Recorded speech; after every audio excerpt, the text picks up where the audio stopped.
Assalamualaikum warahmatullahi ta'ala wabarakatuh. Jirra jirtu akkam nagaa keessanii aafiyaa diinii baadaan alhamdulillah. Baga nagaan jiraattan ilmaan Oromoo addunyaa guutuu irratti argamtan hordoftoonni YouTube kiyyaa jechuudha. Hadha akkaataa TV seenuu warreenni waan kee guuttanii fi isin beekuu qabdan. Kabiraa immoo warra sababii sistemii YouTube ni akkaataa maatii waliif hin taane nurraa cufee jiru kana ijoollee baay'ee keessan blookii wal godhattanii waa baay'ee fidee agarsiisaa argatii ta'ennaan akkaataa isaa isinitti agarsiisaa na hordofaa isin jira. Sirriitti viidiyoo kana daawwadhaa. Egaa namoonni yeroo jalqabaatiif YouTube kiyya hin beekin jechuudha. YouTube gubbaa irratti maayyattanii barreessitanii YouTube gubbaa irratti jechuudha. Jamaal YouTube jettanii barreessitanii haala kanaan jechuudha. Haala kanaan ni barreessitu. Fakkeenyaan irra rukutaa maqaa kiyya kanarra. Sanaa booda profaayilii kiyya irra ni rukuttanii. Egaa haala kanaan rukuttanii kaasanii mallattoo subscribe kan jettu isinii baati isii kana ni gurraachistanii haala kanatti jechuudha. Egaa haala kanaan gurraachistanii kaatanii mallattoo bilbilaa fuulduratti isinii baati asitti jechuudha. Ishee yeroo tokkoon rukuttanii sanaa booda mallattoo all kan jedhu irra keessoo gubbaaranii keessanii viidiyoon hanga dhiisuu daqiiqaa tun ga'anii jechuudha. Isin bira qaqqabaa viidiyoon tokko isin jala dabarfatu jechuudha. Egaa gara barumsaa irratti isin dabarsa. Barumsi kiyyaarraa akkaataa warroota blookii wal qootanii jettan akkamitti deeffachuu dandeenya jettanii as keessaa jechuudha. Google Chrome keessanii seentanii fakkeenyaa Google Chrome keessa Google Chrome kan jedhu isa kana Google Chrome keessanii seentanii gubbaarratti www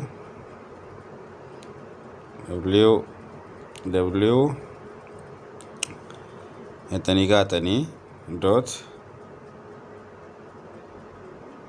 .youtube eegattanii booda kun asitti YouTube isinii baaseera kana www.youtube.com jettanii eega barreessanii booda haala kanaan jechuudha.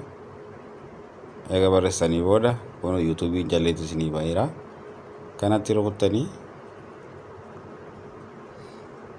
keenyaanii barbaadaraan kiyya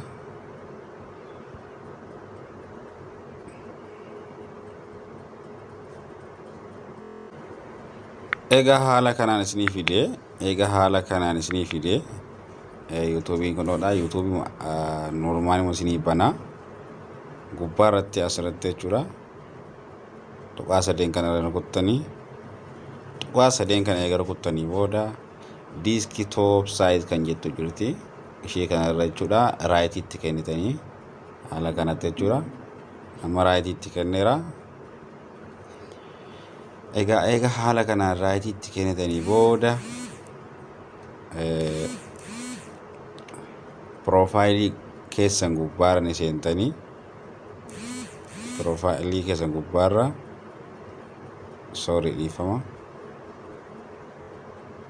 dhiifama isin jedha.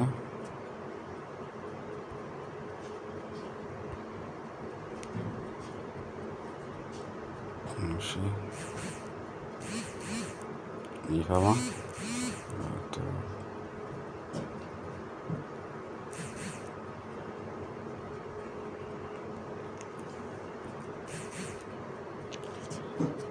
egaa haala kanaan bahee isinii ka'e amma akkam haala ammaatti saayizii isaa jechuudha. Akka bifa laaptooppiitti bifa kompiiteraatti godhachuudhaaf bakka desktop jettu kana rukuttanii haala kanaan jechuudha. Haala kanaan barbaadee isinii fida. As keessaa jechuudha nama blookii gootanillee hunduma isaayyuu akka keessaa argachuu ni dandeessanii.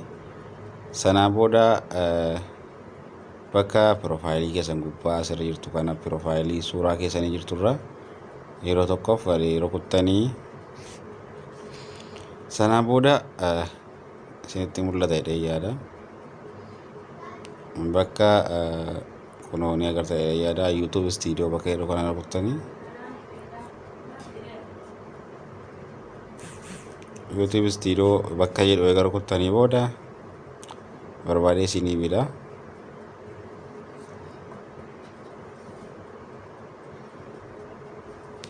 Sanaan booda bakka siitingii jettu jalee kana mallattoo siitingii kun as jedhanii gartanii jedhee yaada.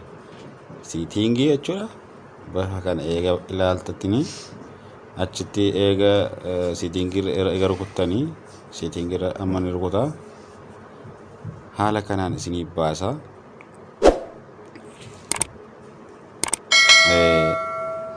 Siitingii eega rukuttanii booda bakka kam isinii fida? Kuno general channel upload jedhara. Personalissimo maal jedha? Bakka commentii jedhu kana rukuttanii fakkeenyaa bakka community kana jedhu ni rukutaa. Amma fakkeenyaa kunoo akkasitti naaf baase. Amma jarreen kana jechuudha. Jarreen kana hamma qalama dibeen jira jechuudha bifa kanatti. Bifa kanatti qalama dibeen jira. Yoon irraa kaasuu barbaade X kana irraa rukuta. X kana jechuudha. Faayoo irra jira, boontuu irra jira, boontuu Jimmaa irra jira.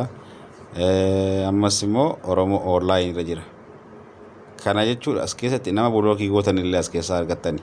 Nama namni bulookii isin jala godhes as keessaa argattanii. Viidiyoo kana waliif dabarsaa. Share like gochuun irraanfatinaa. Ijoollee kaayanii jechuudha. Egaa waan argifattaniif viidiyoo kiyya kana like share gochuu hin irraanfatinaa. Na jajjabeessaa wal gargaarru wal bira haa dhaabbannu viidiyoo walii haa ilaallu. Yaa Oromoo yoo isin waliin guddifne eenyu dhufee isin guddisaa wal haa guddifnu bakkuma jirtanitti jechuudha. Kanaaf viidiyoo gabaabduu kan isinii qopheesse daawwadhaa. Obboleessa keessanii namoota hin beekneef dabarsaayi. Akkaataa immoo liiviitti seenanuu wanti isin beekuu qabdan isiniif kan qopheessaa. Viidiyoo narratti dheeratee viidiyoo kana jechuudha keessa bu'ee isin agarsiisuudhaaf jechuudha. Isiniif viidiyoo kan biraa qopheessan isiniif dhiyeessaa. Daawwadhaa. Hundumti keessan share like gochuu hin irraanfatinaa YouTube kiyyaatiin jedha. Assalaamu alaikum warahmatullahi ta'ala